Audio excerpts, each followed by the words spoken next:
So today we're going to review the Tarot of Witch's Garden. So yun, binili ko rin siya sa US by Sasha Graham, art by Natasha. Hindi ko mabasa yung last name. So yun, ito yung itsura ng box niya. Ayan. So it cost $32.99 US dollars. Ito yung gilid. Ito yung likod. So actually, na-unsealed ko na siya. Pero, hindi ko pa na-check talaga yung loob niya. Tignan na lang natin yung guidebook muna. Zoom out ko siya. Ayan. Ang ganda ng guidebook niya. Tumutunog-tunog pa siya. Colored yung guidebook niya. Tsaka ang kapal. Ayan o. Hindi siya tinipid nung author ha. In fairness. Colored siya. Meron siyang how to use. Ayan. Meron din siyang card handling. Read tarot immediately. Daily practice.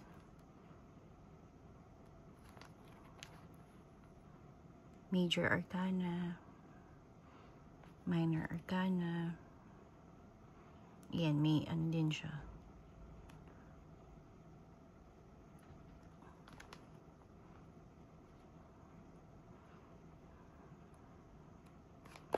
Ayan. Meron siyang reverse meaning at meron din siyang upright meaning. Tapos, yung isang card, ay isang page is yung image ng card. Ganun din. Tignan natin kung ganun din sa ano. Sa Minor Arcana. Yeah, Minor Arcana ganun din. So hindi talaga siya tinipid, kaya siya makapal.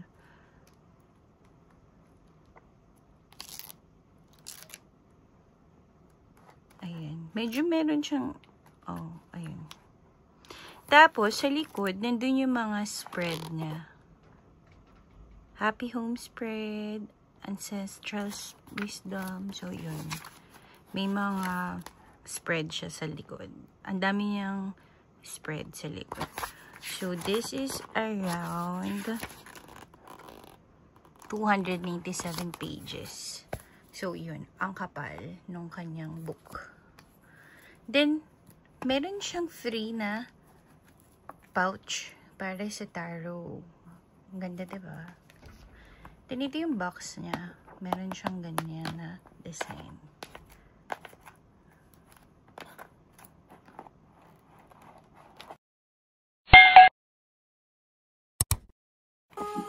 Then, ito yung parang tulad ng design sa back ng card. Isa-side na natin siya. Ito. Okay, so yung card niya, para siyang medyo manipis siya ha. Medyo manipis. Makukumpara ko siya sa B-Tarot.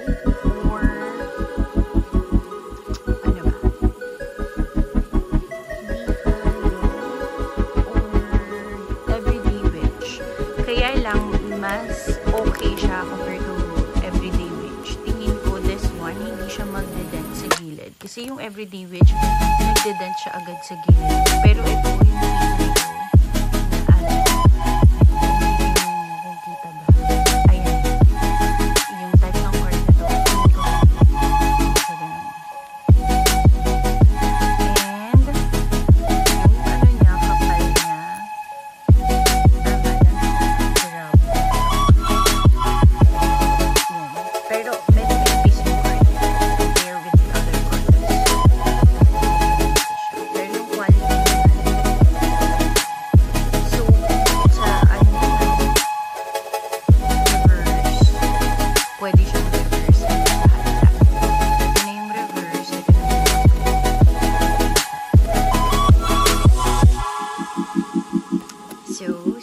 tayo sa flip through.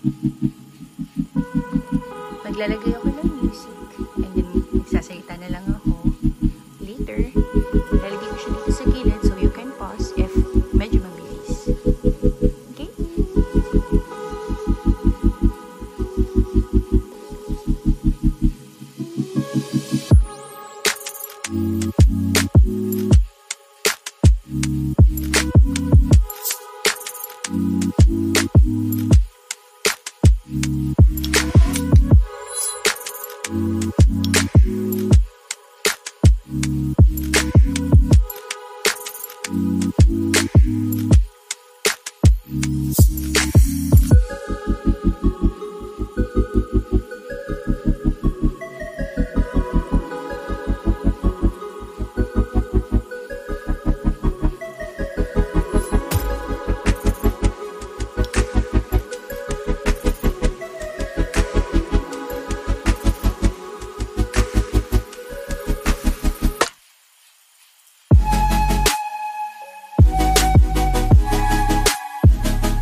I'll be honest, no, with all the, yung images niya,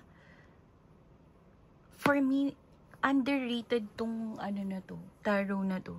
Hindi siya ganun kasikat. Wala akong ganong nakikitang tarot reader na ganong gumagamit nitong tarot na to.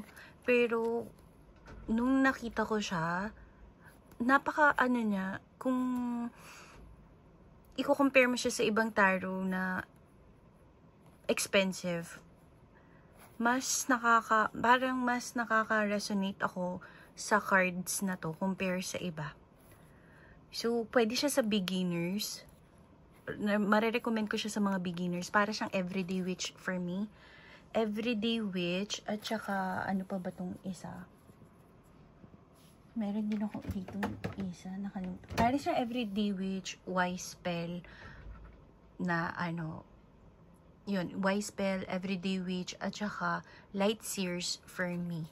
Na mabilis kang makaka-resonate. So, yung card din niya, maganda kasi yung ano, I don't think na magde-dents to agad.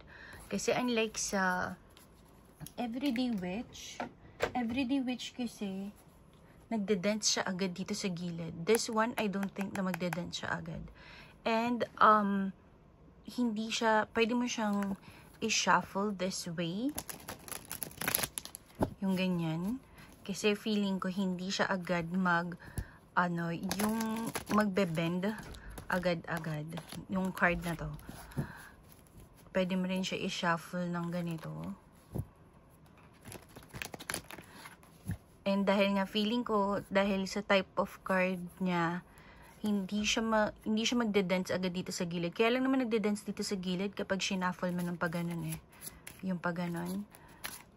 Pero dito, sa type ng card na to, tingin ko hindi siya magde-dance agad dito sa gilid. So, pwede mo siyang i-shuffle ng paganon. So, for me, this card, dahil medyo manipis siya, for me, 9 out of 10 siya para sa akin. And may libre pa siyang pouch. Underrated to. Kasi hindi siya ganun kasikat. But, ang ganda ng illustration niya. Ang ganda ng mga images niya. So, yun. If you have any tarot in mind or oracle Lenormand that you want me to review first, maybe available na siya here, unahin natin. If not, I'll try my best to find it. Okay? See you in my next video. Thank you. Bye!